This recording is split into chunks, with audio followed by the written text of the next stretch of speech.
대학생으로서 손색 없는 지와 덕을 깊이 연구해야 할 것이며, 장차 우리 눈앞에 보이는 부패상이 없는 명랑한 사회를 만드는 지도자가 되기를 기약하며, 다방면으로 독자적 창의성을 발휘하여 명실상부한 대학생이 되어주기를 바라는 바이다.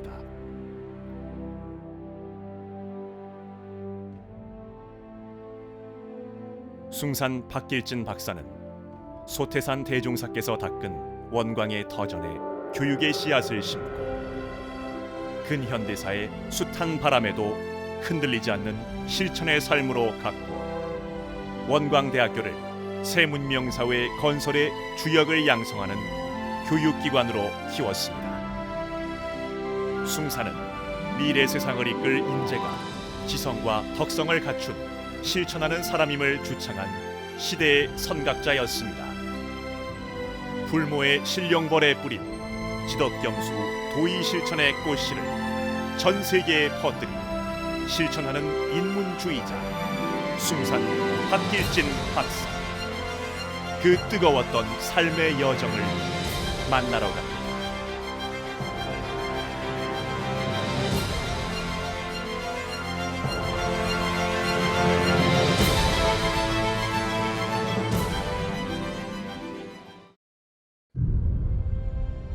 물질이 개벽되니 정신을 개벽하자는 기치 아래 개벽 종교 원불교를 창시한 소태산 대종사 박중빈의 장남으로 1915년 전라남도 영광군 백수면 길룡리에서 태어난 숭산 박길진 박사. 숭산에 붙인 소태산 대종사는 오랜 접공 끝에 큰 깨달음을 얻어 주민들과 저축 조합, 간척 사업으로 경제적인 기초를 확립하고, 제자들과는 기도를 통해 정신적 결속을 다진 후 교법을 제정하여 전북 익산 땅 신령벌의 새 회상의 기지를 확정하였다.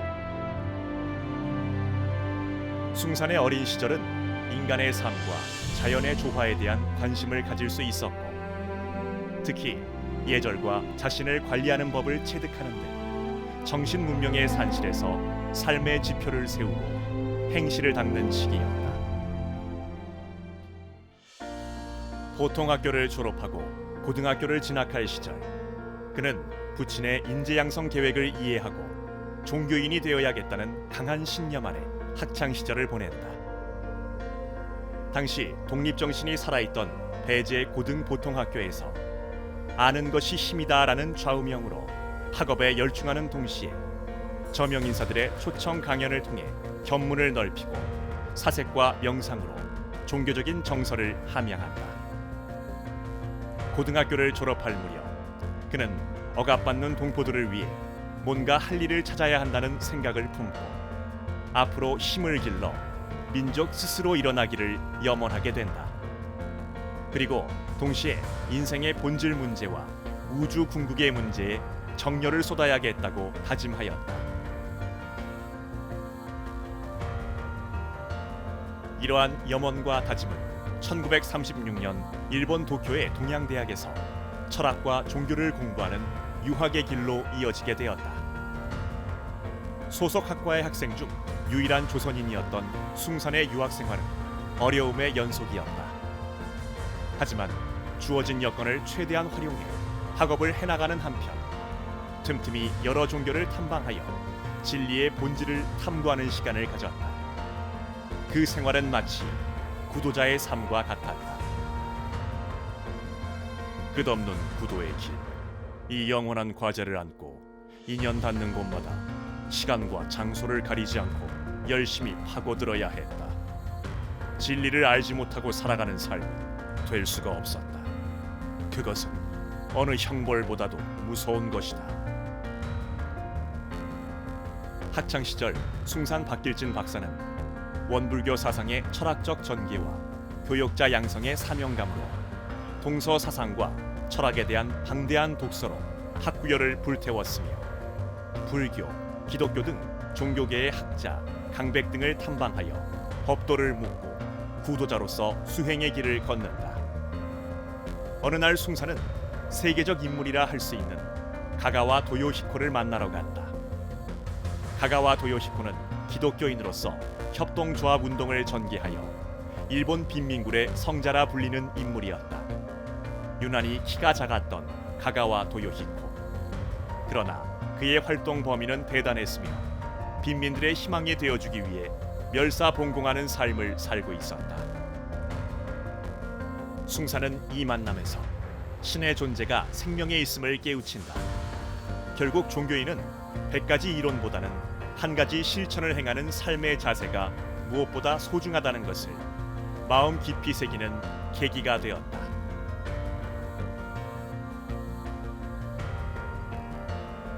(1941년) 5년 동안의 유학 생활을 마치고 고국으로 돌아온 숭산 박길진 박사는 교육자의 길로 들어섰다. 이미 대학 3학년 재학 중에 불법 연구의 전수학원장 사령장을 받은 숭사는 졸업과 동시에 고등교원 자격증을 취득하고 귀국 즉시 학원 교육에 전념하였다. 하지만 일제 말기의 억압은 이루 말할 수 없었고 특히 불법 연구회를 친일 불교화하려는 일제의 강요에 시달렸다. 일제 강점기의 어려운 정세 속에서도 그는 교육기관 설립을 위해 많은 노력을 기울였다. 그러나 조선 총독부의 불호로 허사가 되는 좌절의 시간을 겪는다. 이러한 가운데 숭사는 부친의 열반과 동생의 죽음을 맞았다. 이는 그에게 있어 인생의 가장 큰 충격이었으나 깊은 슬픔 속에서도 생사에 대한 새로운 인식과 자각을 하며 교단의 발전을 위해 헌신하게 만든 계기가 된다. 1945년 8월 15일 해방을 맞은 숭사는 곧바로 미뤄왔던 교육의 꿈을 다시 추진하였다. 이에 불법연구회는 1946년 5월 1일 현재 원광대학교의 전신인 유일학림을 열어 인재양성의 초석을 마련하였다. 유일학림은 소태산 대종사께서 제세 당시 직접 뜻을 두시고 유일이라는 교명까지 정하셨으나 시국 관계로 그 뜻을 다 펴지 못하셨던 바를 해방을 맞아 이제 계약하게 된 것이라. 그대들은 유일의 참뜻을 알고 유일한 목적인 재생의세와 유일한 행동인 무아봉건과 유일한 성과인 이런 세계 건설을 해야 할 것이니 지금은 비록 좁은 교실에서 학인의 수효도 많지 않으나 장차 수없는 도인들이 여기에서 쏟아져 나와 넉넉히 세계를 제도하게 되리라. 숭산 박길진 박사는 32명의 일기생으로 시작된 유일학림의 초대 학감으로 부임한다. 그러나 그 활동도 잠시 1950년 한국전쟁의 발발로 그조차도 지속할 수 없게 되었다. 하지만 동란의 와중에도 교육의 꿈을 잃지 않았고 꾸준히 대학 설립을 추진한 결과 1951년 9월 마침내 원광대학의 설립을 인가받아 개교하고 초대 학장으로 부임하였다. 초창기 원광대학은 변변한 건물 하나 없었다. 이에 학생들은 열악한 교실에서 강의를 들어야 했다. 하지만 한국전쟁 이후 피난을 내려와 상경하지 않았던 서병재, 정인승, 전원배, 김영수, 이병기 교수 등 저명한 학자들이 교수진으로 활동하여 강의의 질적인 면에서는 다른 어떤 대학에도 뒤지지 않았다.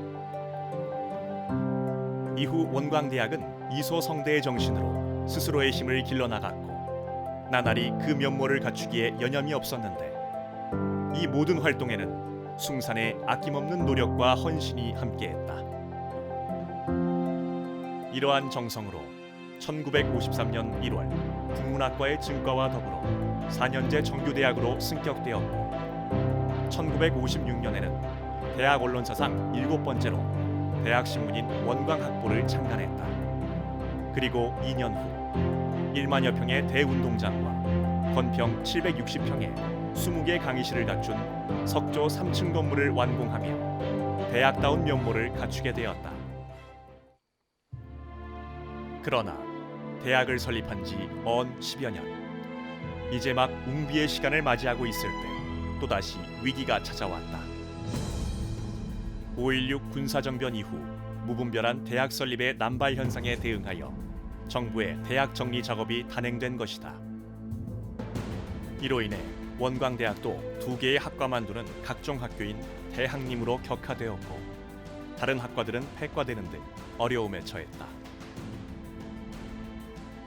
숭사는 이러한 위기의 절망감에서도 용기를 잃지 않는다.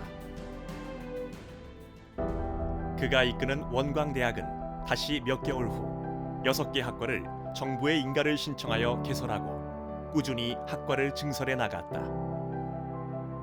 특히 1964년에는 제주도에서 헌신적으로 봉사활동을 한 원불교 학과생들이 최초로 대통령상을 수상하는 쾌거를 이루기도 하였다.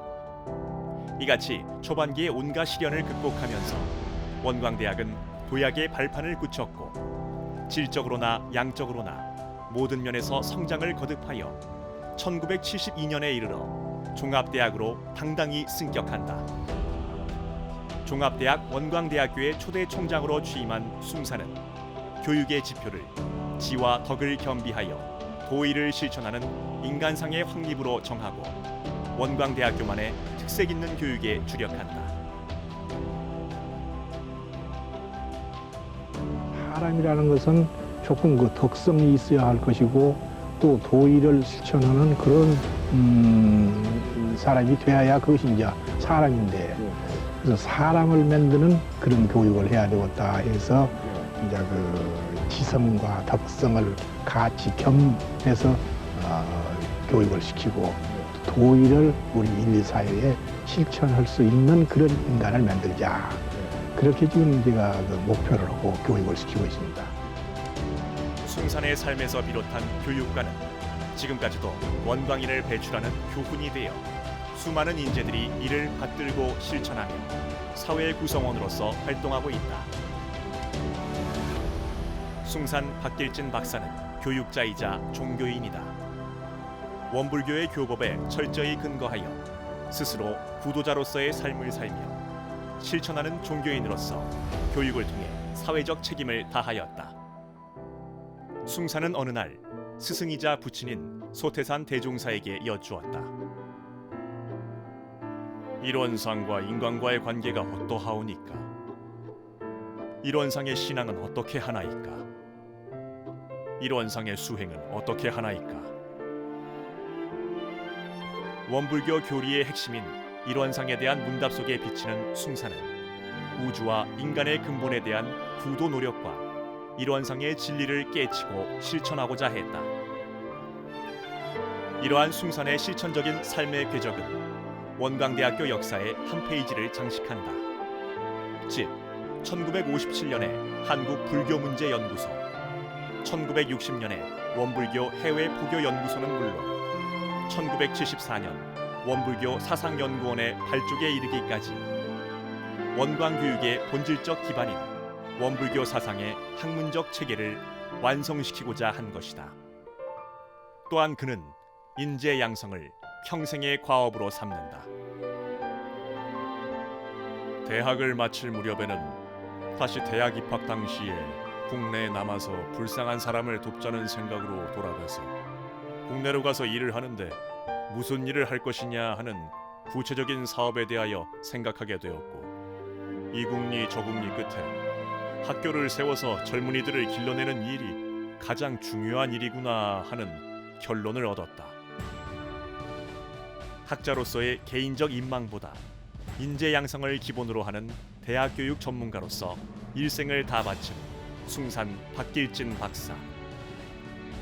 이러한 숭산의 공로는 1973년 정부가 수여한 국민훈장 모란장으로 인정받았으며 1982년에는 전국 97개 대학 총장들의 모임인 전국 대학교육협의회의 초대 회장으로 선출되어 한국 대학교육의 발전과 자율성 신장을 위해 노력한다.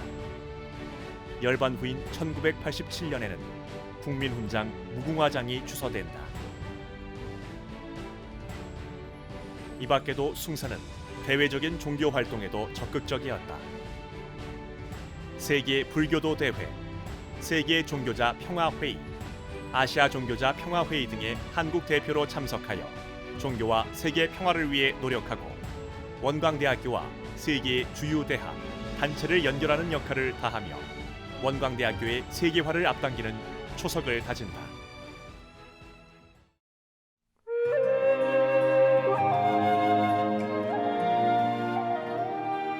(1986년) 겨울의 문턱에 들어선 늦은 저녁, 여느 날처럼 업무에 열중하던 숭산 박길진 박사는 갑작스런 병세로 그만 쓰러져서 다시는 일어나지 못했다. 원광의 거목이 쓰러진 것이다. 1986년 12월 3일 오후 3시 40분, 각별한 애정을 쏟으며 세운 원광대학병원에서 당신을 존경하고 사랑하는 이들이 지켜보는 가운데 숭산은 조용히 열반했다. 향년 72세였다. 향년 72세로 상아탑 원광대학교를 지도하시기 40개 성상이었다. 그저 내 성의를 다해서 일해왔다. 그리고 사리사욕을 취하지 않았다. 전혀 이 교육사업을 하면서도 저를 위해서, 지 가정을 위해서, 지 가족을 위해서 뭐 하나를 한 일은 없습니다. 지금도 그래서 조그마한 집에다가 그냥 아주 검소한 그런 생활을 하고 있습니다. 36년간 원광대학교의 최고 경영자 위치에 있었으면서도 집 한 채 남기지 않고 일평생을 검소하게 살았던 숭산 박길진 박사. 청소년 시절의 다짐처럼 자신을 기름으로 삼아 민족의 등불로 살았다. 자신을 위한 모든 것을 바쳐 오직 진리를 향한 간절한 구도 열정과 사람에 대한 애정으로 일관했던 삶이었다. 숭산 박길진 박광전 초대 총장님께서는 원광대학교 75년 역사에서 40년을 함께 하셨죠. 그러니까 오늘의 원광대학교의 모든 것, 교육의 어떤 이념이나 또 교육에 필요한 조직이나 교육에 필요한 여러 가지 시설, 이것들이 사실은 숭산 초대 총장님의 노력, 또 그분의 정성 속에서 자리 잡았다, 이렇게 이제 말씀드릴 수가 있을 것 같고요. 그 이제 교육 이념을 보통 우리는 지덕겸수 도의 실천이라고 얘기하죠. 이걸 이제 다른 말로 표현한다면 실천적 지성, 실천적 이성이라고 할 수가 있겠는데, 작년에 2019년에 저희가 한국대학교육협의회로부터 5년간에 걸친 대학 평가 인증을 받으면서 지역사회 책무 이행 최우수 대학으로 선정이 돼서 표창을 받은 바가 있어요. 그러니까 바로 그것이 지역사회 책무 이행 최우수 대학으로 선정된 그 내용이 숭사님께서 닦아놓으셨던 지덕겸수 도의실천의 정신이 맥맥히 계승돼서 살아 움직이고 있는 그런 증거가 아닐까, 이렇게 말씀을 드릴 수가 있겠습니다.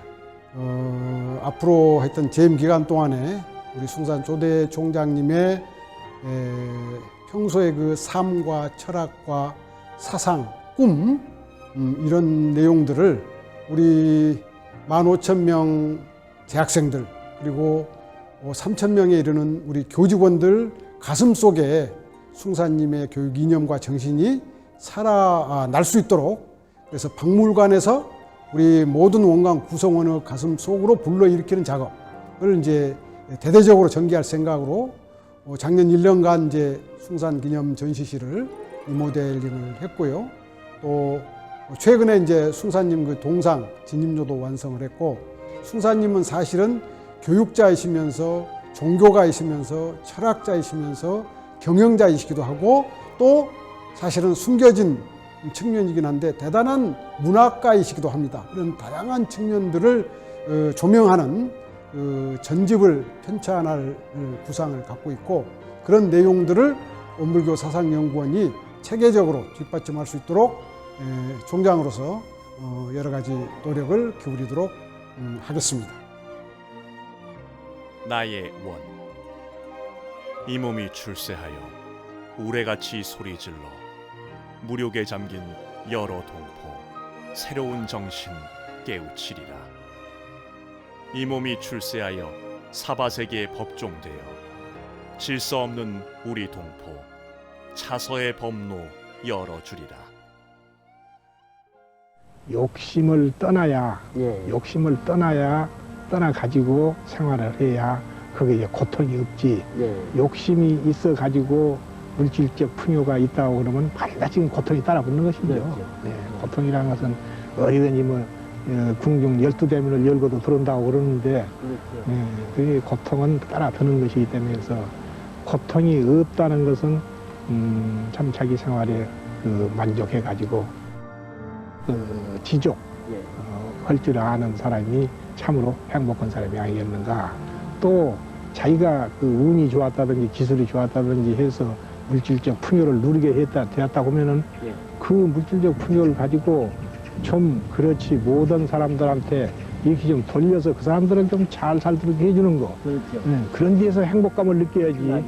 그것이 참 자기 마음 가운데 얼마나 유쾌하겠어요.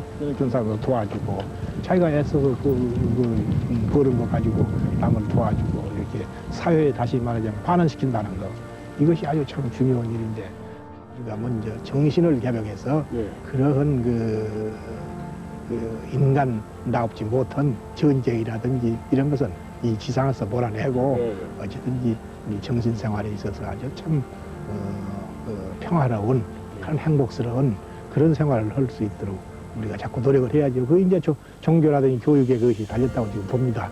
지금 가만히 생각해 보면은 후회하는 일은 하나도 없고, 그래도 제대로 내 힘을 다해서 했다. 평생을 또 의미 있게 살지 않았나 그런 생각은 하고 있습니다. 불모의 신령벌을 지독겸수 도의실천의 숲으로 가꾼 숭산 박길진 박사. 언제나 미소를 띠며 온화한 표정으로 원광의 내일을 가리키는 이정표처럼 그 자리를 지키고 서 있다.